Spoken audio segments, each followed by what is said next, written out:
1940년대 미국이 전쟁할 당시에는 군대와 산업이 유기적으로 협력을 했었는데 지금 이게 끊어졌다는 거예요. 근데 다시 해야 된다는 거예요. 지금 빅테크들이 가지고 있는 AI 역량을 미국 국방부에서 사용해야 된다. 갑자기 왜 1940년 얘기를 하냐? 요즘에도 군대 가는 사람들이 있습니다. 대표적인 분들이 이 네 분이거든요. 새로운 부대를 만들어서 그 부대의 소속입니다. 똑같다는 거예요. 지금 전쟁이라는 거예요. 그럼 중국은 어떠냐? 우리는 원래 그랬는데 2018년부터 그랬어요. 화웨이라는 회사가 있는데 워낙 대단한 회사이기도 하지만 2018년에 미국 정부의 굉장한 제재를 받았고 그리고 나서 화웨이의 CEO는 지금부터는 전쟁이다. 그러면서 워타임 컬처라는 게 이제 생깁니다. 니네 지금 군대 왔다고 생각하고 일할 거 아니면은 다 나가. 업무 환경은 야전 침대에 언제나 있다고 합니다. 왜냐하면 전쟁이기 때문에. 안 하던 짓을 하면서도 결국 하려고 하는 건 뭐냐? 그러면 AI에 몰빵 투자. 우리나라 입장에서는 미국 이겨야 됩니다. 중국은 우리가 필요 없어요.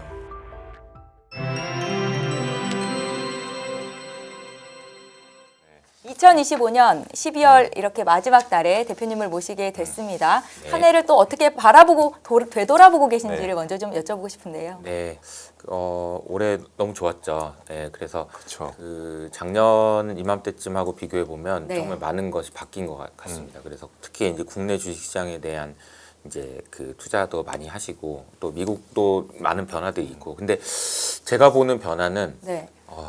미국이 너무 안 하던 짓을 많이 한다 거예요. 뭐 예를 어떤 들자면은 뭐 측면에서죠? 예. 고려인을 산다고요? 아. 뭐 이런 거죠. 네. 그러니까 아니 안 하던 짓이거든요. 그러니까 이제 왜 미국이 저렇게까지 하는지에 대해서 오늘 좀 말씀을 드리려고 하고 있고 그런 것이 우리의 투자에는 또 어떤 영향을 주는지 등등 같이 한번 이야기하면 좋을 것 같습니다. 네, 즉 부의 대의 이동이라고 했는데 이거를 지금 촉발시킬 만한 요인들이 어떤 것들이 있었나요? 그러니까 결국은 이제 미국이 그 미국의 변화인 거고요. 이건 저는 뭐 트럼프의 변화라기보다는 미국의 변화라고 보고 있고 그래서 미국이 왜 변할 수밖에 없는지 그리고 어떻게 변할 건지 그 강도는 어떻게 될 건지 뭐 이런 부분들을 같이 한번 이야기해 보면 좋을 것 같습니다. 네. 시작하기 전에 어쨌든 2026년에는 좋을 것 같은데 이제 어떤 부분들이 리스크 위기가 될 수 있는지에 대해서 이제 좀 고민을 해봤는데 저는 크게 보면 한 3가지 정도인 것 같아요. 그 시작하기 전에 제가 말씀드릴 거는 요 장표들 있잖아요. 모든 장표는 노트북 LM이 만든 겁니다. 그래서 요 장표를 만들기 위해서 제가 넣었던 거는 2026년의 위기는 인플레이션과 미국 정치와 AI인 것 같다라고만 넣었어요. 그리고 네. 이렇게 나오는 거예요. 저렇게 아이콘까지도 만들어주는 거예요. 네, 다 자동으로 만들어줍니다. 그게 뭔지 모르시는 분들 노트북 LM이라고 하셨잖아요. 네. 구글에서 만든 이런 PPT를 만드는 툴인가요? 그러니까 이제 그 구글은 제미나이, 오픈 AI는 챗 GPT 이렇게 알고 있잖아요. 네. 근데 이제 제미나이 3.0이 나오면서 이제 네. 시장이 굉장히 큰 반향을 일으켰잖아요. 그러니까 3.0에 이제 노트북 LM도 있고 나노 바나나도 있고 뭐 이런 거예요. 그러니까 그림을 그려주는 나노 바나나, 네. 보고서를 만들어주는 노트북 LM 뭐 이렇게 이제 볼 수 있는 거죠. 근데 자료의 퀄리티가 뒤에도 이제 전부 다 이제 노트북 LM 만든 거란 말이에요. 너무 좋아요, 솔직히. 저도 이거 아까 한번 훑어봤는데 제 직업의 위협을 느끼고 있습니다. 이거 진짜. 직업뿐만 어떻게 아니라 저렇게 잘 만들 수 있는지에 대해서 와. 그러니까요. 디자인이나 이런 게 너무 완벽하고 그리고 솔직히 이런 이제 여러분들이 이걸 보시고 나서 회사에서 일하실 때도 충분히 활용할 수 있거든요. 네. 네, 너무 좋습니다. 그래서 이거는 한번 참고해 보시면 좋을 것 같고요. 그 아마 이제 보시는 내내 감탄하면서 보게 되지 않을까 네. 그런 생각이 듭니다. 입력값이 좋으니까 결과가 좋은 거겠죠, 대표님. 그렇죠. 일단은 그게 제일 핵심이죠. 네. 네. 그렇게 저도 위안을 하고 싶지만 어쨌든 AI의 위협이 장난 아니다 이런 생각이 좀 들고요. 네. 3가지 파도는 첫 번째로는 인플레이션인 것 같아요. 내년에 어쨌든 인플레이션이 그 4%를 넘어가게 되면 좀 문제가 있다라는 건데 생각보다 4% 이런 생각이 좀 드실 수 있습니다. 왜냐면은 원래 목표가 2% 아닌가? 그렇죠. 근데 왜 4%야 이렇게 이야기하실 수 있는데 요거는 최근에 이제 그 연준 의장 후보로 지금 강력하게 부상하고 있는 분이 있죠. 케빈 하셋이라고. 네. 지금 그분이 이제 얘기하신 겁니다. 4%만 넘지 않으면 금리 인하 계속 가야지 뭐 이런 식으로 얘기를 하셨거든요. 그래서 이제 4%가 좀 중요한 벽이 될 것 같고요. 두 번째로는 미국 정치죠. 네. 그러니까 선거 불확실성이 이제 중간 선거가 있어서 중간 선거가 있으면 사실은 이제 미국이란 나라가 어떻게 보면 중국 대비해서 좀 민주주의 국가이다 보니 약한 부분이 있는데 약할 때가 있는데 그때가 선거할 때예요. 왜냐하면 전쟁하고 막 이거 난리 났는데 선거하고 있으면 집안 싸움을 하게 되잖아요. 그렇죠. 이렇다 보면은 여러 가지 불확실성이 생길 수 있다. 내년이 250주년이에요. 미국 건국. 250년밖에 안 된 나라입니다. 뭐 별거 아닌데 아무튼 짧네요. 생각보다 그죠. 250주년이어서 이거를 이제 앞으로 어떻게 끌고 갈 것인지 여러 가지 담론들이 나오고 있어요. 그래서 그런 부분들 그리고 세 번째로는 뭐 계속 나오는 거죠. AI가 법을 아니. 요즘에 뭐 계속 그 시장에서 문제가 되고 있는 그 사안이네요. 네, 한지영 연구원님은 어떻게 생각하시나요? 법을 이런 거에 대해서. 뭐 버블일 수는 있는데 중요한 거는 버블이 터지느냐 안 터지느냐가 중요한 것 같거든요. 네. 근데 저는 많은 사람들이 이렇게 버블 가지고 이야기할 때는 결코 안 터진다. 저는 그렇게 보는 입장이에요. 맞아요. 네. 그런 게 있는 것 같고 저도 그 AI는 뭐 오픈 AI가 또 뭐 어떻게 된대더라 네. 오라클이 뭐 망한대더라 뭐 등등 여러 가지 이야기들이 있지만 개인적으로는 그 내년 1월달에 그 블랙웰 뭐 좋네 어쩌네 그런 네. 얘기 진짜 많이 했잖아요. 근데 블랙웰로 만든 모델을 한번 봐야 되는 거 아닌가? 그러니까 아직 블랙웰로 만든 모델이 없어요. 지금. 아직 안 나온 거잖아요. 그렇죠. 예, 그러니까 지금 블랙웰 뭐 20만 개 가지고 지금 XAI에서 그 AI에서 그 공장을 만들어서 데이터 센터 만들어서 거기서 학습시킨 애가 얼마나 대단한지는 봐야 되지 않을까요? 예, 그것도 안 보고 지금 AI가 법이라고 얘기하는 거는 무슨 그렇죠. 얘기를 하는 건지 모르겠다. 그러니까 저는 그냥 이런 거는 그냥 합리적으로 추론을 해보면 이런 생각을 할 수 있는 것 같아요. 샘 알트만의 그 오픈 AI에 오늘도 뭐 아마존이 투자한다는 얘기가 나오고 많이 나왔습니다. AMD가 투자하고 엔비디아가 투자하고 이런 투자 의사결정을 왜 했을까를 한번 고민해 볼 필요가 있다는 거죠. 물론 오픈 AI가 너무 뻥카가 심해서 그런 건 좀 있을 수 있겠지만 아마도 제 생각에는 젠슨 왕이든 누구든 리사수든 우리가 지금 쓰고 있는 AI 모델을 보고 그런 투자를 하진 않았을 거예요. 그렇죠. 더 먼 미래를 보고 투자한 거겠죠. 아니 그러니까 뭐 그 샘 알트만이 젠슨 왕한테 우리 투자해줘 하면서 자기 핸드폰에 있는 챗GPT 성능이 있는 그 최고도의 성능이 있는 걸 보여줬겠죠. 그 자리에서. 지금 뭐 시중에서 사용되는 거 지금 말고 시중에서 사용되는 거는 그거는 그 아직 그 굉장히 그 낮은 사양인 네. 거고 지금 오픈 AI 내에서 쓰고 있는 거는 얼마나 좋은 걸 쓰고 있겠어요. 그들은. 그러니까 그거 보고 투자한 거란 말이죠. 근데 우리는 그것도 보기 전에 아니요 버블이야. 네. 이거는 너무 오만한 그런 판단일 수 있다. 불안한 건 맞죠. 네. 근데 아직은 그 판단을 하기는 좀 이르다라는 생각이 좀 듭니다.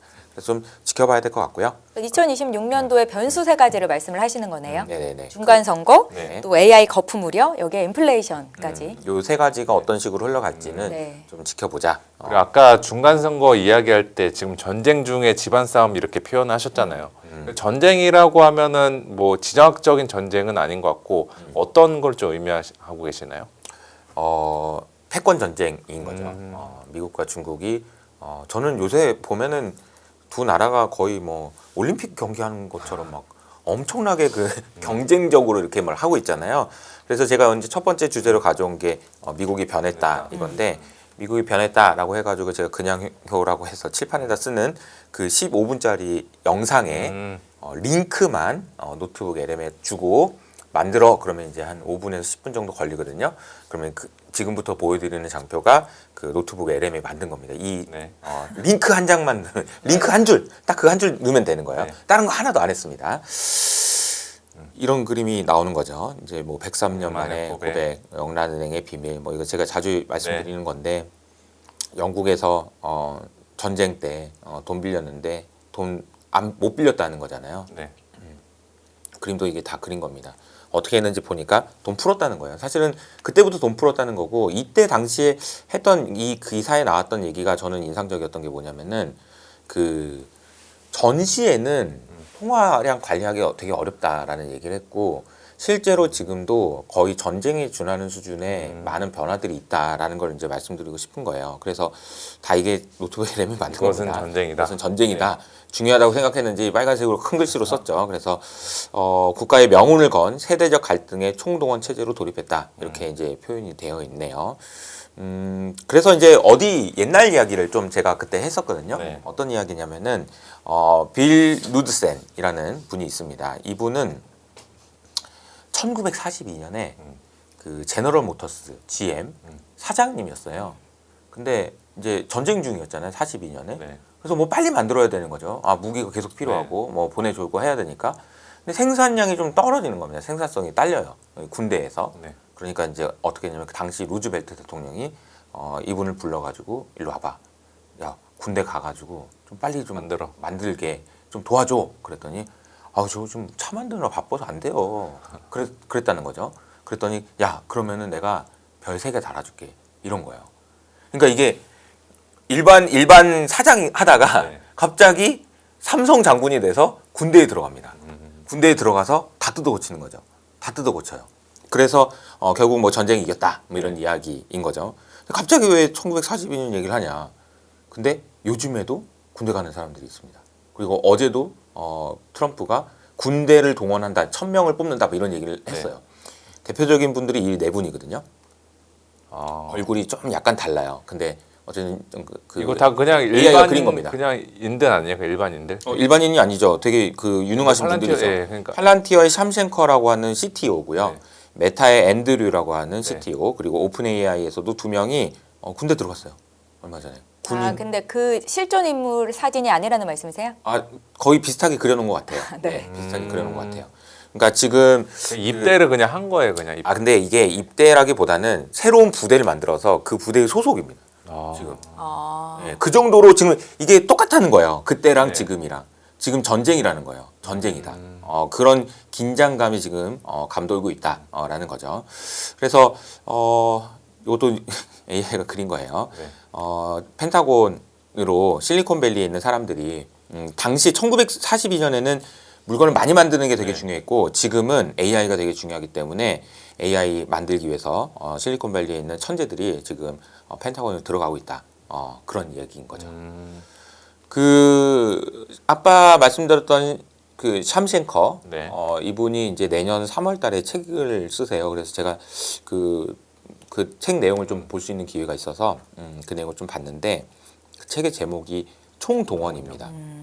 모빌라이즈인데 총동원이에요. 그 내용은 보면은 거의 충격적인 얘기들이 많아요. 정말로. 어떤 내용들이 있는지 그 디자인도 정말 잘 선언되지 않는 전쟁이라는 표현도 굉장히 인상적이네요. 그렇죠. 저게. 선언만 안 됐지 사실은 전쟁이다라는 거죠.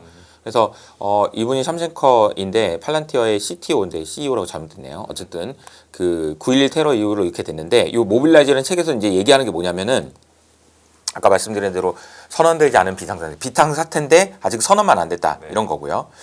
그 이거예요.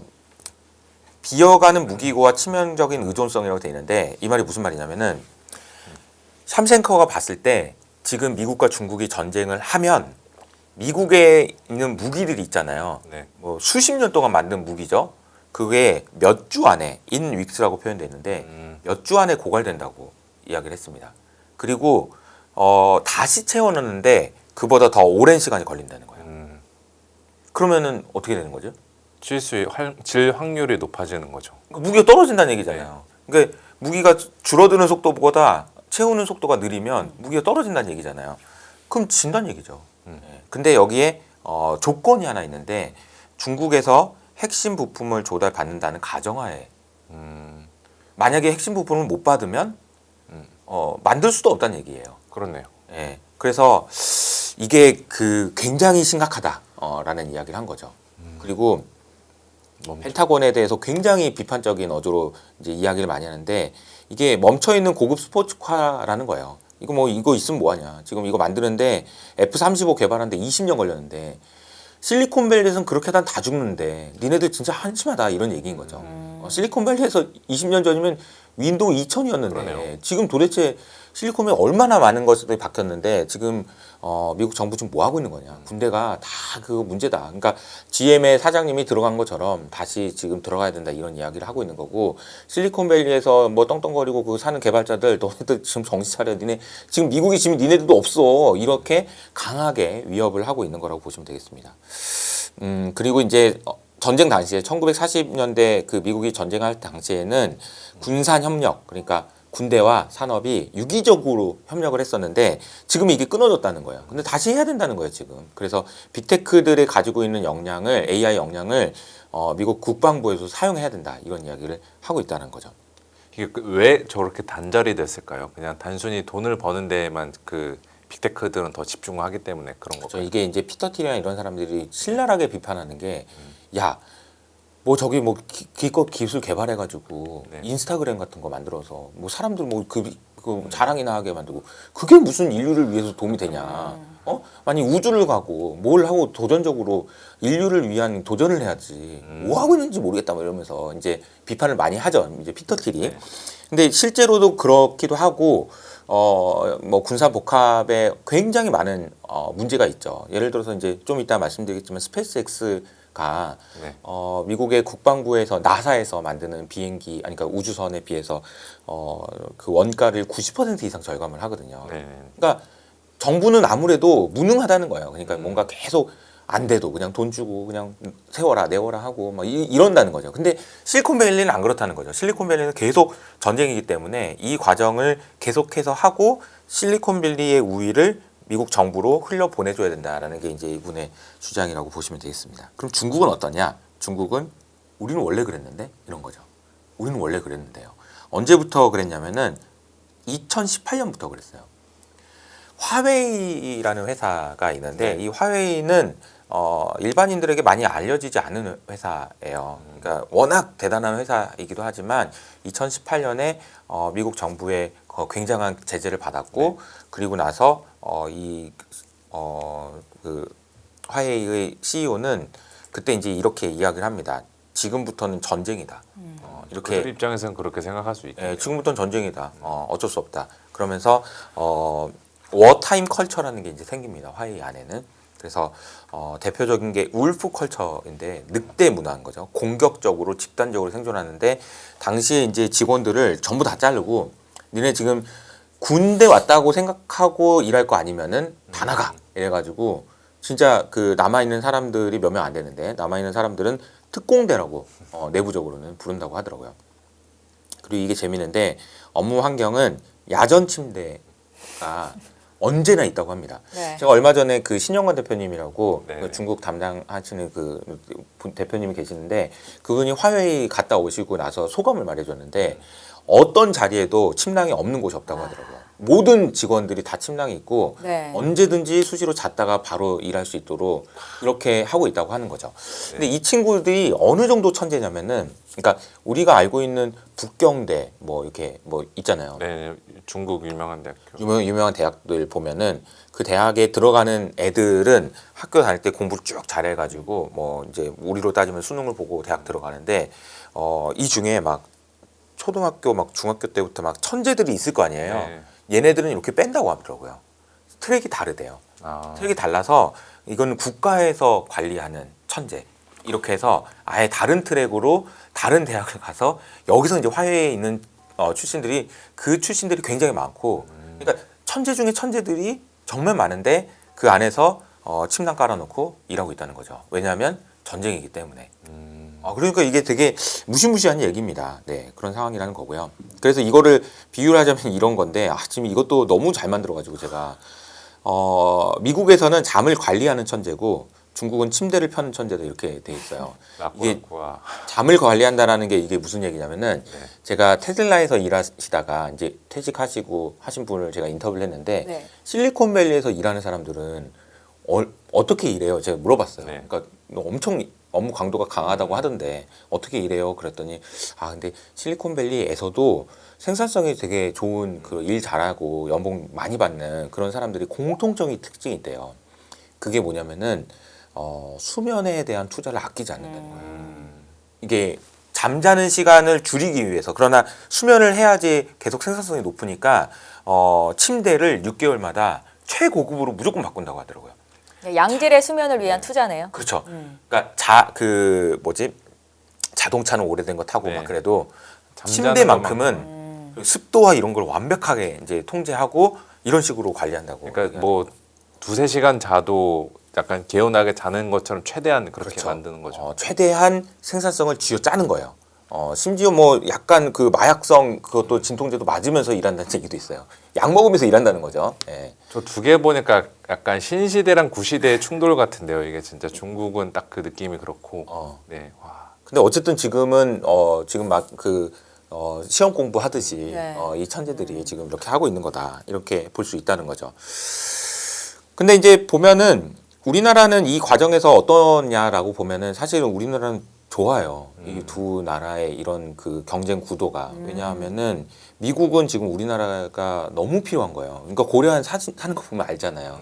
미국이 아무리 생각해봐도 자국에서 제조업하는 건 안 되거든요. 그러니까 정치적 구호였을 뿐이지 미국에서 무슨 제조업을 하겠습니까? 트럼프가 이제 뭐 그 리쇼링이나 이런 거 한 것도 다 결국에는 그냥 네. 구호에 불과했다. 실제로 아주 핵심적인 것은 하겠죠. 그러나 전반적인 것들을 다 할 수는 없고 특히나 공급망을 다시 이제 그 분리하기 위해서는 한국이 정말로 필요하다라는 거고요. 한국이 없으면 안 돼요. 그러니까 핵 잠수함 얘기도 그냥 들어줄 수밖에 없는 이유가 그런 거고 사실 요 내용에서 이게 생각해 보면 최근에 이제 뭐 조선 방산 주가 안 좋은데 네. 내년에도 안 좋을까요? 그럼 내년에는 좋을 것 같아요. 그러니까 이제 왜 그러냐면은 미국에서 안 하던 짓을 계속 할 거라는 거죠. 안 하던 짓을. 생각지도 못했던 일들을 계속 하게 될 거다. 그리고 중국도 싫고 미국도 싫어 이런 나라들 많잖아요. 네. 그런 나라들한테 우리가 우리 K 어때? 라고 얘기하면 이런 것도 좋을 수 있을 거라고 생각하기 때문에 우리나라만의 길을 가는 것도 좋은 방법이 아닐까 이런 생각이 좀 듭니다. 그리고 이제 팔란티어 얘기를 좀 해야 되는데 이 팔란티어라는 회사가 어떤 회사일까?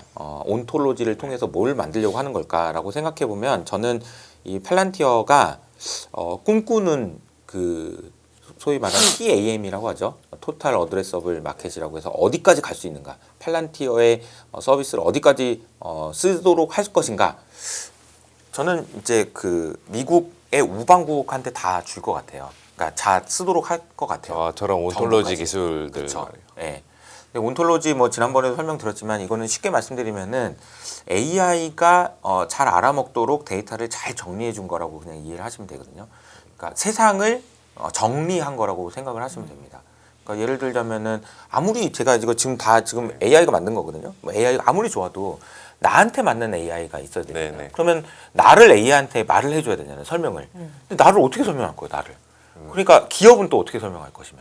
그러니까 그거를 저장하는 방식 자체를 처음부터 AI가 잘 알아먹을 수 있도록 그래서 효율이 극대화될 수 있도록 만들어주는 서비스가 이제 팔란티어의 서비스라고 본다면 이거는 무한대로 커질 수 있는 거죠. AI가 이제 커지면 커질수록. 근데 이거는 제 생각에는 아까 제가 말씀드렸던 총동원 얘기한 것도 팔란티어의 CTO란 말이에요. 팔란티어 CEO 뭐 알렉스 카프 이런 사람들이 하는 얘기를 보면 서구의 가치를 지키기 위해서 뭐든지 한다. 뭐 이런 얘기가 지금 나오고 있다라는 거죠. 그러면 중국은 어떠냐라고 보면 중국은 아예 국가가 팔란티어 역할을 하고 있는 것 같아요. 그러네요. 공산당이 네. 아예 그냥 통제를 하고 있잖아요. 전부 다 처음부터 끝까지. 그리고 긴 시간을 놓고 쭉 관리하고 있고. 그래서 첫 번째 주제로 말씀드린 거는 지금 미국이 상당히 큰 변화를 겪고 있는데 그 변화의 중심에는 중국이라는 위협이 있고 그리고 그 안 하던 짓을 하면서도 결국 하려고 하는 건 뭐냐 그러면 AI에 몰빵 투자 뭐 이렇게 진행이 되고 있다라고 보시면 될 것 같습니다. 약간 그 조직력과 개인기의 대결 같네요. 약간 느낌이. 조직력과 개인기. 예. 그럴 수도 있죠. 조직력이 뭐 중국의 조직력, 그렇죠. 예, 미국의 개인기. 미국의 이제 빅테크 수장들의 개인기 네. 뭐 이렇게 볼 수 있겠죠. 예. 어떻게 될지는 잘 모르겠지만 우리나라 입장에서는 미국 이겨야 됩니다. 네. 미국이 이기는 게 좋죠. 네. 두 왜 번째 그럴까요? 왜 미국이 이겨야 돼요? 뭐 여러 가지 이유가 있는데 네. 뭐 중국이 싫어 이런 거는 전혀 아니 그건 뭐 좋아하는 것도 아니지만 네. 중국이 싫어 이런 단순한 논리가 아니라 네. 중국은 우리가 필요 없어요. 굳이 필요 없는. 중국은 우리가 전혀 필요 없어요. 자체 조달 다 할 수 있다. 예. 네. 그러니까 필요 없다는 얘기는 뭐냐면 중국이 뭐 이렇게 뭐 이긴다 뭐 예를 들어서 표현이 웃기지만 이긴다라고 하면 우리나라의 쓸모가 없어진다는 얘기죠. 근데 미국은 우리나라가 너무 필요해요. 뭐 조선방산 뭐 이런 거. 조선 방산뿐만 아니라 지금 반도체도 마찬가지고 지금 다 우리나라가 너무 필요하단 말이야. 그러니까 미국은. 그러니까 이렇기 때문에도 지금 그 뭐 다른 뭐 이념적인 뭐 이런 거는 뭐 더 훌륭하신 분들 많으니까 그분들 얘기는 들으시고 저희가 볼 때는 경제적인 걸로 봐도 미국이 이겨야 된다. 우리나라 입장에서는. 그리고 여러분 지금 미국 주식 투자 많이 하셨잖아요. 네. 그러니까 이겨야죠. 그렇죠. 그건 맞죠. 그런 이게 거죠. 우리가 사실 어떻게 보면 추구의 관점에서도 이게 그럼요. 아니 이게 사실은 내가 이해관계 일치라고. 네. 내가 지금 투자를 했으니까 당연히 응원해야 되는 겁니다. 이건 나중에 가면은 뭐 아니 미국이 이길 수도 있고 중국이 그런 게 어딨어. 미국이 이겨야 되는 거예요. 그냥. 네. 지금 점점 더 노골적으로 전쟁에 준하는 수준으로 가게 되면 그냥 총동원한다는데 우리도 아마 총동원되는 방향으로 이제 가게 될 거고 더 강력한 걸 요구하게 될 거예요. 내년에는 아마 그래서 제가 느끼기에는 그러니까 우리나라한테 미국이 요구하는 것들도 진짜 많아질 것 같고 단 이때 우리가 판단해야 되는 거는 아이고 옛날처럼 이게 하라니까 열심히 하겠습니다가 아니고 진짜 많은 걸 얻어내야 됩니다. 우리 안보부터 시작해가지고 많은 걸 얻어내야 된다. 그런 부분들을 좀 말씀을 줄 건 주고 얻을 건 잘 얻어내야 된다. 전략이 중요하겠군요. 네. 그렇죠. 그리고 나서 이제 JP 모건 이야기인데 이게 만약에 그 얼마 전에 그 하워드 막스가 AI 버블에 대한 이야기를 했는데 AI 버블에 대한 이야기를 하면서 뭐라고 얘기했냐면 하워드 막스처럼 신중하신 분이 이렇게 표현을 했습니다. AI가 만약에 지금은 버블이 아닌 것 같은데 네. 그리고 뭐 이렇게 뭐 튤립 버블 이런 것처럼 그런 것도 아니고 생산성 진짜 개선시키는 것 같은데 만약에 이게 버블이 안 나고 그냥 끝나면 그건 또 신기한 일이다. 그러기가 매우 어렵다. AI라는 이 기술 자체에서요. 네, AI에서 버블이 안 나온다고? 그것도 맞네요. 그거는- 따지고 보면 그것도 일리 있는 이야기네요. 그거는 역사상 처음 있는 일일 것 같아. 뭐 이런 식으로. 그러니까 다시 표현하면은 AI가 지금 아직은 버블이 아닌데 버블이 안 나올 수가 있을까? 그러기도 어려울 것 같은데 이제 이런 얘기를 한 거라고 보시면 되겠습니다. 그러니까 그 정도인데 그때 이제 얘기했던 강조했던 게 뭐냐면은 돈이 또 여기로 많이 들어간다는 거예요. 네. 돈이 많이 들어간다. 이거는 2달 전의 영상인데 JP 모건에서 전쟁을 대비한다 이런 얘기가 있어가지고 이게 어제 고려아연 돈 뭐 10조 투자한다는데 네. 거기 JP 모건이 들어갑니다. 그게 좀 이상하게 보셔야 돼요 이런 뉴스를. 왜 JP 모건이 거기에 JP 모건이 왜 들어갔나요? 들어가니 그 돈이? 그러니까 미국 정부와 고려아연과 미국 기업들이 투자한다고 했는데 그 기업 중에 JP 모건이 JP 들어간다고요. 모건이 있는 거죠. 그리고 JP 모건에서는 다이먼 회장이 네. 이게 이제 경고에 응답한 거인 이렇게 표현이 돼 있는데 아까 샴싱커가 얘기한 부분에 대해서 다이먼 회장도 맞다. 진짜 우리가 공급망이 중국에 의존돼 있고 네. 쟤네들이 히토리 안 준다고 그러니까 우리 큰일 나게 생겼고 이거 빨리 안 하면 우리 큰일 난다. 공급망을 분리시키는 작업을 하기 위해서 내가 진짜 돈 만들어 가지고 투자할 거다 이런 이야기를 했는데 그 규모가 1.5조 달러예요. 1.5조 달러. 우리나라 돈으로 2천조 원 정도 됩니다. 엄청난 돈이네요. 제 기억으로는 금융위기 때 시가총액 증발한 분이 2조 달러였거든요. 그만큼 해당되는 거잖아요. 엄청나게 큰 거 같은데 저게. 그러니까 요거 어디다 낼 거냐? 그러면 요거에 한다는 거예요. 요거 세 가지에. 네, 핵심 광물, 뭐 히토리를 포함한 네. 에너지 그리고 첨단 기술. 이걸 가서 어쨌든 미국이 이기기 위해서 발버둥을 칠 거다. 돈도 쏟아볼 거다. 근데 이런데 AI가 버블이 안 날 수가 있을까? 이제 이런 얘기를 이제 하워드 막스가 한 거라고 보시면 되겠습니다. 여기에다가 또 한 가지는 이게 또 이제 그 말장난이라고 제가 표현했는데 돈을 또 푼다고? 돈을 또 푼다고 얘기가 나와요. 이거는 제가 10월달 FOMC 회의 끝나고 나서 이거 QE 할 것 같다. 맞다. 그 이야기 하셨던 것 같아요. QE 할 것 같다. 이거 얘네들이 문구가 QE 할 걸로 다 바꾸고 있다. 이런 얘기를 했었거든요. 그래서 이걸 가지고 영상을 또 만들었던 네. 거를 또 이제 노트북에 했더니 이렇게 딱 정리를 해줬습니다. 돈을 풀 때 반복되는 4가지 법칙. 2000년 역사로 본 중앙은행의 변치 않은 플레이북 이렇게 돼 있는데요. 말도 잘 잘한 뽑았네요. 거죠. 잘 만들었어요, 뽑았네요, 제가. 저거 예. 진짜. 네. 언제부터 제가 얘기했으면 64년부터 얘기했습니다. 1964년이 아니고 그냥 64년. 로마 와. 네로 시대. 네. 그때도 돈 풀기가 있었다고요? 그렇죠. 돈 풀기라기보다는 이런 거죠. 그때 당시에 이제 로마에서 화재가 나니까 네. 돈이 없는 거예요. 그래서 네로 황제가 야 이게 우리 은화에다가 네. 은화를 꼭 은으로 만들어야 되냐 이런 얘기를 한 거죠. 그럼요. 은화는 당연히 은으로 만들어야죠. 그랬는데 네로 황제가 야, 그 은 저기 100% 하지 말고 95%만 해. 아, 은에 그 함량된 그걸요, 비율을. 뭐로 그 100%? 야, 몰라. 어차피 95%딱. 이게 이제 돈풀기라는 거죠. 네. 지금 현대의 64년도의 돈풀기는 그런 식이었다는 거죠. 그러네요. 예. 그래서 이게 어떻게 되냐면은 이게 한 번 풀기 시작하면은 멈출 수가 없다는 게 이 데나리오스라는 이제 은화에 은이 얼마나 함유됐는지를 보니까 AD 64년에는 거의 100%였는데 네로 황제 때 줄였다가 계속 줄여가지고 나중에는 0.5%까지 줄어듭니다. 저 정도면 사실상의 그냥 사기 아니에요. 사기행위 아니야. 기만행위. 그렇죠. 이게 이렇게 되다 보니까 이제 로마가 망하는 여러 가지 이유 중에 이것도 있었다라는 얘기가 나오잖아요. 그러니까 실제로 당시에는 이제 보니까 이게 동화지 은화냐? 뭐 이런 얘기 나오고 동에다가 은 껍질 씌운 거지 이게 은화야? 뭐 이런 얘기가 나오고 또 그렇다 보니까 사람들이 옛날 돈은 은이 많이 들었는데 이거는 은이 안 들어있다는 걸 알고 있잖아요. 그러니까 옛날 은화를 집에다 놔두고 안 쓰고 이제 안 좋은 그러니까 최근에 나온 은화만 쓰니까 이때 나왔던 말이 악화가 양화를 구축한다. 악화 때문에 양화가 들어가서 안 나온다. 이런 얘기가 나왔던 거죠. 그러니까 이게 사실은 어떻게 보면은 돈 풀기의 역사라는 거예요. 근데 두 번째로 보면은 이게 이제 아까 제가 말씀드렸던 전쟁 당시에 영국에서 돈 풀기 했던 거 그냥 아무도 모르게 그냥 풀었다가 100년 후에 거짓말이었어 미안해 이러고 있다는 거잖아요. 이렇게 했다는 거잖아요. 그리고 또 가장 최근에는 SVB 망했을 때 크레딧 스위스 망했을 때 그때도 돈 풀었거든요. 네. 맞죠. 근데 그때도 얘기 나왔던 게 BTFP라고 은행 기간 대출 프로그램인데 BTFP래요. QE라고 안 하고 그냥 QE 아니래 그때도. 새로운 용어로 헷갈리게 하네요. 그렇죠. 이게 그래서 이게 제가 이제 그 이름은 항상 바뀐다. 하지만 본질은 같다. 64년부터 지금까지 수도 없이 많은 돈 풀기가 있었지만 이게 본질은 같다는 거예요. 이론은 늘 바뀐다. 그래서 제가 잘난 척하는 사람들이 등장한다고 표현을 했는데 이 QE라고 하면은 이제 어떤 분들이 이제 경제 전문가들이 나와서 얘기하시는 거죠. 야, 그 QE 아니야.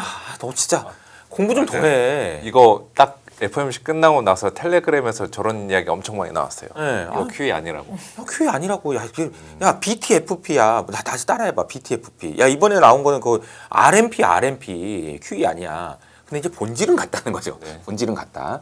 결론은 이제 제가 무시하라고 이제 얘기를 했습니다. 풀기. 네. 그거 알면 뭐 할 건데요? BTFP가 뭔지, RMP가 뭔지 알면 뭐 할 건데요? 그러니까 그래도 지금 알려주세요. RMP는 어떤 방식으로 시장에 돈을 푸는 거예요? RMP는 네. 연준이 연준과 은행 간의 관계에서 은행이 연준에게 맡겨둔 돈이 있거든요. 그걸 지급준비금이라고 하죠. 네. 지급준비금을 일정 수준으로 유지하기 위해서 돈을 뿌려준다라는 개념이에요. 뭔데 근데 그게? 그래서 그냥 결국은 돈 풀겠다는 거 아닌가? 그냥 그런 얘기인 거죠. 그리고 자세히 내용을 보면은 단기 채권만 산다고 돼 있거든요. 단기 채권만 산다 이렇게 돼 있는데 또 그 다음 줄에 보면 뭐 만기가 얼마 안 남은 장기 채권도 살 수도 있다 이렇게 돼 있어요. 그러니까 이게 완전히 QE가 아닌 것도 아니고 QE인 것도 아니고 뭐 복잡하긴 한데 그런 복잡한 돈 푸는 내용을 거다. 알 필요가 없고 돈 풀기라는 거죠. 네. 댐에 물 채우는 그런 느낌으로 보면 되겠네요. 그래서 뭐 해야 이렇게 돈을 풀기로 해놓고 이유 중에 하나로 얘기했던 게 내년 4월 달에 세금을 니네들 내야 되잖아. 근데 돈 없으니까 풀어줄게. 이게 뭐냐는 거죠. 이게 굉장히 그 황당한 이유로 돈 풀기를 하고 있는데 그냥 속내는 뭐냐면은 이런 거죠. 2019년에 우리가 좀 큐티 하다가 한번 사단이 난 적이 있었거든요. 그때도 세금 내야 돼. 9월 달에 세금 내야 되는데 시장에 유동성이 없다고 해가지고 세금 낼 돈 없다고 해가지고 막 빠지고 그랬던. 그러니까 이걸 비유를 하자면 이런 거예요. 미국 주식 하시는 분이 이제 내년에 이제 올해 돈 많이 벌었으면 내년에 이제 세금 내야 되는데 세금 낼 때 돈 없으니까 돈 주겠다는 거잖아요. 그냥 이게 무슨 뭐 말이냐. 주가 빠지면 안 되게 내가 지금 철저하게 사전적으로 위험을 막겠다 이런 얘기라고 보시면 되겠습니다. 그래서 결론은 자산 가격이 올라갈 가능성이 매우 높다. 어디로 흘러가는지 그렇게 푼 돈이 혁신적으로 간다. 그렇죠. 아까 말씀드린 대로 AI, 에너지 뭐 이런 쪽으로 가겠죠. 그리고 비트코인은 저는 비트코인을 진짜 긍정적으로 보는데 솔직히 완전히 올해 많이 틀렸고요. 그래서 아마 뭐 이 방송을 보시는 분들이 뭐 댓글로 지금 뭐 안 좋은 얘기 하셔도 뭐 어쩔 수 없습니다. 제가 틀린 건 맞는 거고요. 대표님만 틀린 게 아니죠. 비트코인을 내다보시는 분들이 올해는 그렇죠? 좀 맞죠. 그리고 실제로 비트코인이 가장 열위의 자산이잖아요. 열위에 있다는 건 어떤 의미죠? 열위. 예. 열위. 안 좋아, 안 좋은. 그러니까 마이너스 지금 이 시대에 지금 마이너스 연간 마이너스 이게 네, 진짜 네. 아유 정말 한심하다 이런 생각이 좀 들죠. 근데 저는 개인적으로는 이렇게 생각하고 있습니다. 집안 공사를 지금 하고 있다. 집안. 땅 다지기. 지금 보면은 보통 그 아파트 그 건축하는 것도 네. 보면은 저기는 언제 지으려고 땅만 파고 있지? 막 이런 생각 좀 들잖아요. 근데 네. 땅 파는데 엄청 시간 많이 걸리고 그거 끝나면 순식간에 올라가잖아요. 올라가잖아요, 진짜. 예, 그런 거 아닐까? 개인적으로 그렇게 생각을 그리고 하고 땅 있습니다. 다지기를 유독 오래 이렇게 하고 있는 걸까요? 그러니까 말입니다. 그래서 언제 끝날지는 모르겠지만 네. 저는 개인적으로 여전히 지금 미국에서 나오는 뉴스들을 보면은 AI 에너지뿐만 아니라 비트코인 크립토를 가지고 새로운 금융 만들려는 시도들은 계속되고 있어요. 그러니까 연일 뉴스들은 나와요. 그러니까 JP 모건에서 뭘 하고 뭐 그러니까 스테이블 코인을 통해서 뭐 그러니까 비자가 뭐 결제를 하게 만들어라든지 이런 것들이 계속 나오고 있습니다. 계속. 나오고는 있는데 지금 집안 공사가 아직 안 끝난 것 같다라는 생각이 들고 그래서 이게 제가 이건 비트코인 얘기가 나왔으니까 저도 아무리 생각해봐도 아니 돈을 이렇게 푸는데 올라야 될 것 같은데 왜 안 오르지 이런 생각이 좀 들었는데 이게 이제 데이터를 찾아보다 보면은 비트코인을 지금 누가 팔고 있느냐 네. 그러면 고래들이 많이 팔아요. 고래들. 큰손 그 투자자들. 예, 옛날에 사놨던 사람들. 초창기에 샀다가 큰 수익을 거뒀던 사람들이 예, 그러니까 옛날에 사놨던 사람들이 왜 팔까? 네. 근데 저는 비트코인이라는 자산의 속성이 좀 바뀌었기 때문이라고 생각하거든요. 어떻게요? 미국 자산으로. 그러니까 원래는 비트코인 생겨났을 때는 아까도 2008년에 금융위기가 터지고 이건 뭐 저기 돈 풀기 지들 마음대로 하고 뭐 짜증나네 그러면서 이제 만들어졌다고들 알려져 있어요. 네. 그래서 비트코인이 제일 중요한 속성은 탈중앙성이거든요. 네. 탈중앙성이라는 거는 미국 없어도 우리는 뭐 좋은 거야. 뭐 우리끼리 뭐 할 거야. 뭐 이런 건데 가만 보니까 지금 비트코인을 지금 미국이 먹어버리고 있는 거란 말이죠. 점점 더 미국이 이렇게 저렇게 해가지고 야 너 캄보디아 너 나쁜 놈들 그러면서 뺏어가고 그러면서 지금 비트코인 미국 정부가 들고 있는 비트코인 양이 엄청나게 많아지고 있어요. 네. 근데 사실 보면은 미국 정부 입장에서 지금 비트코인을 얼마나 더 많이 비축을 하고 싶어 하겠습니까? 실제로 전략적 자산으로도 하겠다고 얘기했고 근데 비트코인 가격이 너무 많이 오르면 확보할 수가 없잖아요. 이제 그런 생각도 좀 해볼 수 있지 않을까 그런 생각이 들어서 나는 미국이 저렇게 하는 자산 싫어. 그러면서 이제 옛날에 탈중앙성이라는 가치를 거기에 가지고 베팅했던 사람들은 비트코인을 가지고 있었던 사람들은 네. 기분 나빠. 그러면서 가치가 이제, 훼손이 된 걸까요? 그렇게 생각할 수도 있지 않을까. 그럼 이제 그분들이 이제 다 파시고 나면 네. 오르겠죠.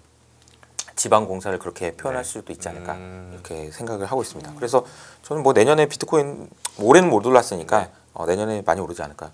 개인적으로 제가 어제 저희 이제 채널에 나오시는 분들 뭐 이렇게 모시고 이렇게 행사를 좀 했는데 작년에도 하고 올해도 했는데 작년에는 비트코인 이제 투자하시는 분들이 어깨에 힘이 막 들어가가지고 뭐 비트코인 아직도 안 하세요? 뭐 이런 분위기였고 네. 그 한국 주식 하시는 분들이 우리 요새 뭐 제가 이제 역전이 됐겠네요. 완전히 지금 역전이 돼 있는 상황이더라고요. 근데 사실 보면은 늘 그렇지만 올해 한국 주식 이렇게 좋을 줄 알았나요? 뭐 생각해 보면 이것도 한 뭐 비트코인도 내년에는 좋을 수 있지 않을까 개인적으로 생각하고 있습니다.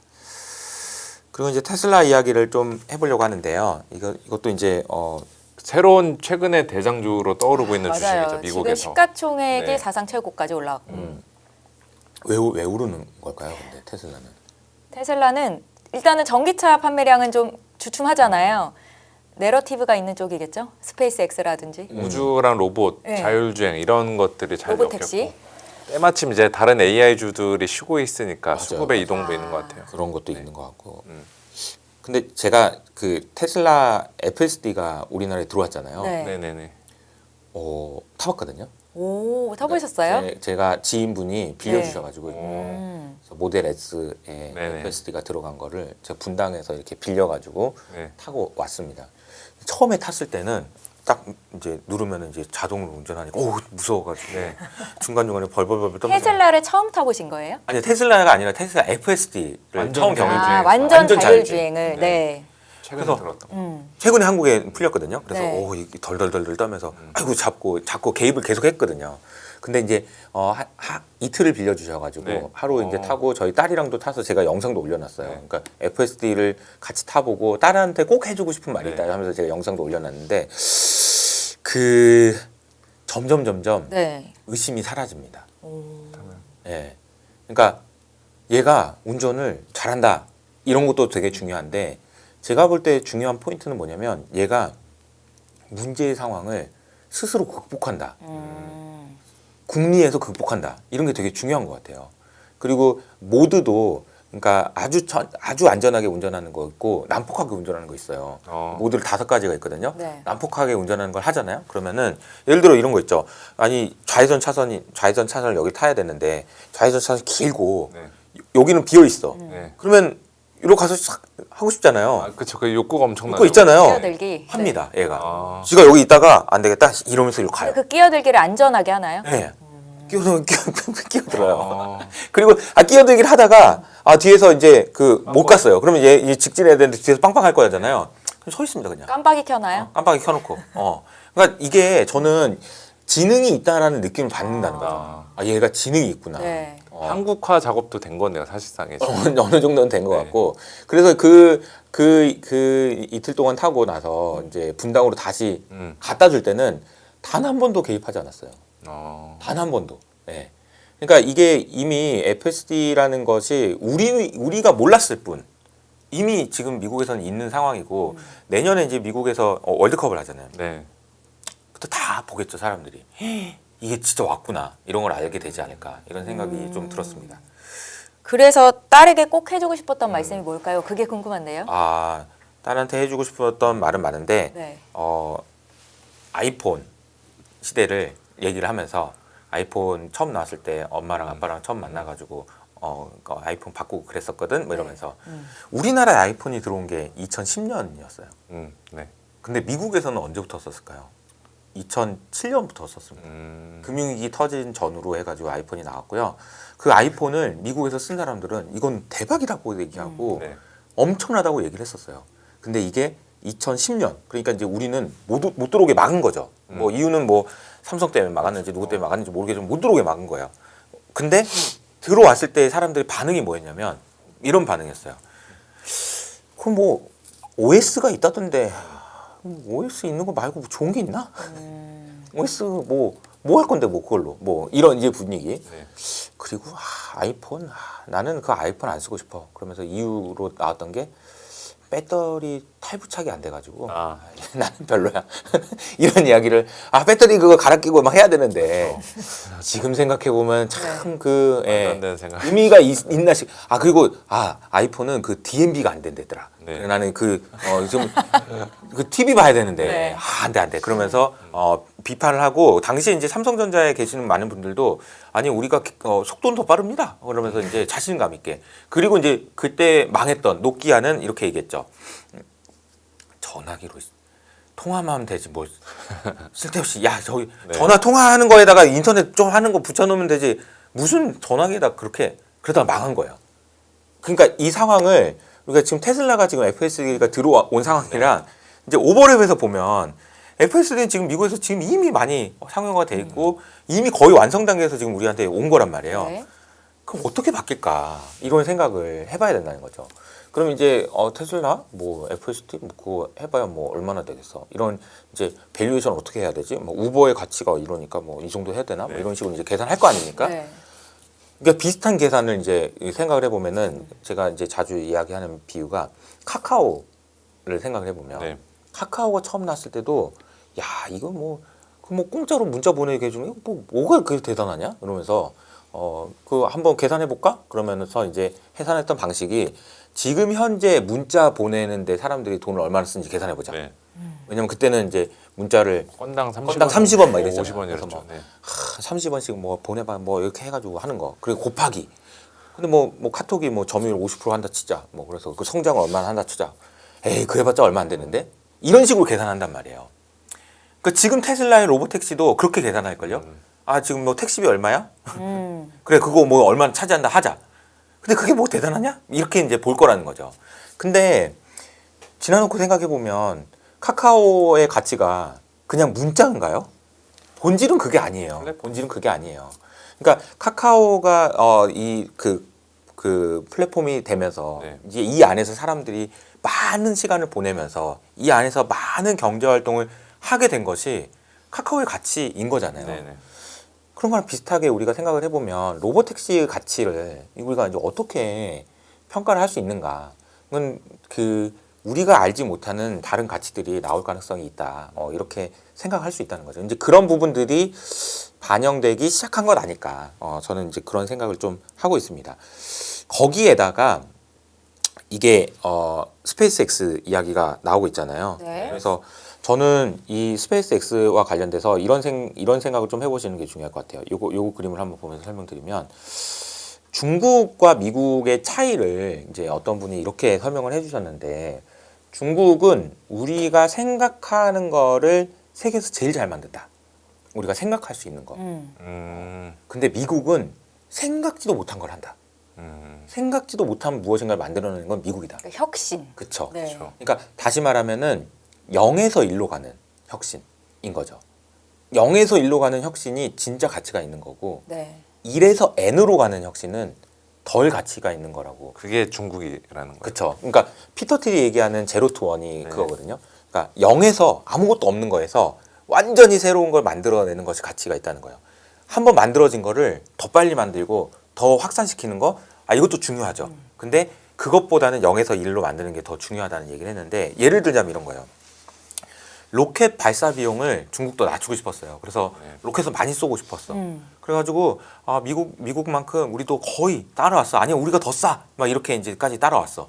그랬더니 미국은 다시 착륙시켜가지고 재사용을 해버리죠. 발사체를 재사용하는 네. 기술. 발사체를 재사용해버려. 네. 그러니까 이거는 빨리 더 싸게 만들려고 엄청 열심히 했는데 야 미국은 그냥 또 사용해버리네. 착륙을 시켜버리는 로켓을 세상에 발상의 완전한 전환인 거잖아요. 근데 이런 걸 만들어내는 게 이제 미국이라는 거죠. 근데 사실 알고 보면 미국이 아니죠. 일론 머스크죠. 네. 잘 생각해 보면 0에서 1로 만드는 거에서 상당히 많은 부분이 일론 머스크가 하고 있는 거예요. 그리고 스페이스X에다가 이번에 이제 우주선에다가 여기다가 데이터 센터를 집어넣어가지고 보내버리자. 네. 야, 이런 생각이 있잖아요. 이게 0에서 1일 거거든요. 네. 그러니까 지금까지 우리는 에너지를 어떻게 부족한데? 네. 뭐 어떻게 해야 되지? 그러니까 냉각은 또 어떻게 해야 되지? 그런데 보내버리는 거예요. 이런 게 가능하다라는 거고 실제로 그걸 하기 위해서 스페이스X가 지금 IPO를 하겠다는 거잖아요. 그러니까 이런 부분들이 물론 이제 가능할지 언제 가능하게 될지 이런 거는 알 수 없지만 네. 미국의 방식이라는 거고 아마 많이들 보셨겠지만 우주에다가 데이터 센터를 짓는다는 거는 굉장히 획기적인 그런 생각이기도 하고 경제적인 생각이기도 합니다. 왜냐하면은 태양광 에너지를 무한대로 계속 쓸 수 있잖아요. 우주로 보내버리면 거기에다가 냉각도 할 필요가 없거든요. 추우니까 그렇죠. 0도씨에 가깝단 말이에요. 추우니까 그걸 추운 데다 갖다 놓으면 되는 거잖아요. 냉각을 뭐하러 해요. 그러니까 그 안에서 학습을 많이 시킨 정말 뛰어난 최고의 AI 보내면 된다는 거죠. 보내면 된다. 그래서 이게 저는 이제 스페이스X가 나오면 테슬라 주가가 빠지는 거 아닐까요? 일론 머스크의 팬이 움직일 수도 있으니까 등등 이런 생각들을 하시는 분도 있는데 이게 테슬라에게도 좋은 거예요. 최고의 XAI가 최고의 AI가 되는 것이 테슬라에게도 좋은 거다. 왜냐하면 자율주행 성능이 더 올라갈 거잖아요. 그렇죠. 그러면 로보택시가 더 고도화될 거고 완전히 그 세상을 바꾸는데 일조를 하겠죠. 그러니까 지금 일론 머스크, 그러니까 아까 미국이라고 표현했지만 사실은 일론 머스크. 그러니까 일론 머스크가 하는 일이 이거 다 연결돼가지고 이거 지금 우주의 기운이 모이고 있네. 이런 느낌이 지금 주가에 반영되는 건 아닐까. 네. 저는 이제 그런 생각을 좀 하고 있습니다. 오늘 이효석 대표님의 말씀을 쭉 들어보니까 이제 투자자의 입장에서는 그럼 이제 앞으로 어느 쪽으로 투자를 해야 내가 2026년에도 승리를 할 수 있을까라는 고민이 생기게 되는데 테슬라 투자하기 아직도 늦지 않다라고 보세요, 대표님은? 네, 그러니까 저는 테슬라에 대해서 약간 좀 바이어스가 있습니다. 네. 좋아하는 쪽으로 그래서 네. 주가가 빠져도 감안해서 괜찮아요. 듣겠습니다. 감안해서 네. 이제 저는 테슬라 팔란티어를 굉장히 긍정적으로 보고 있잖아요. 근데 이제 왜 그런 걸지에 대해서 한번 네. 고민을 해보면 그냥 밸류에이션 이런 거는 안 나와요. 네. 근데 그 아까 제가 말씀드린 대로 지금 미국은 총동원이란 말이에요. 그러니까 지금 뭐라도 해야 된다는 거예요. 근데 앞서 1942년도에 있었던 GM의 네. 사장님처럼 네.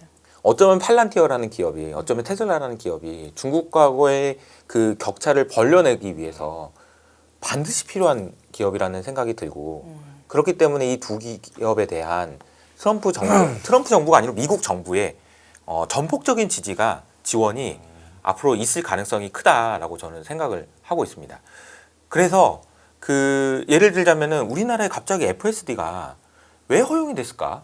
이런 생각도 좀 원래는 막혀 있었잖아요. 그게. 그리고 막혀 있었잖아요. 그 풀린다 안 풀린다 말도 없다가 갑자기 풀렸잖아요. 이것도 한번 합리적인 의심을 한번 해볼 필요가 있는 것 같아요. 왜 풀렸을까? 언제 왜 이건 얘기가 나와서 갑자기 풀린 거지?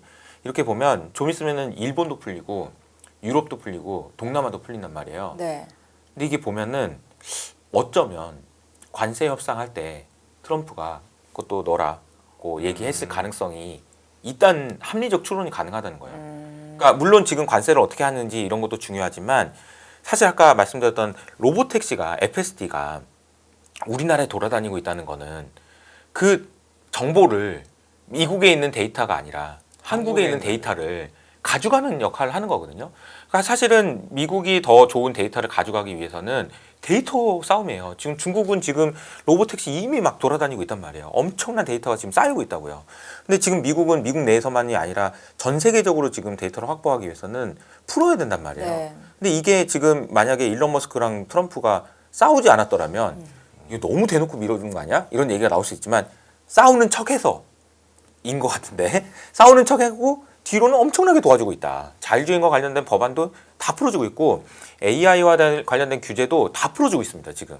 그러니까 지금 미국은 굉장히 전향적으로 중국과의 경쟁에서 한 수 우위를 점하기 위해서 AI에 진심으로 지금 투자를 하고 있는 상황이고 이것에 앞장서고 있는 그 기업들이 뭐 구글, 테슬라, 뭐 팔란티어 이런 기업들이지 않을까. 그래서 저는 이 기업들에 대해서 관심을 계속 가져야 된다라고 생각을 하고 있습니다.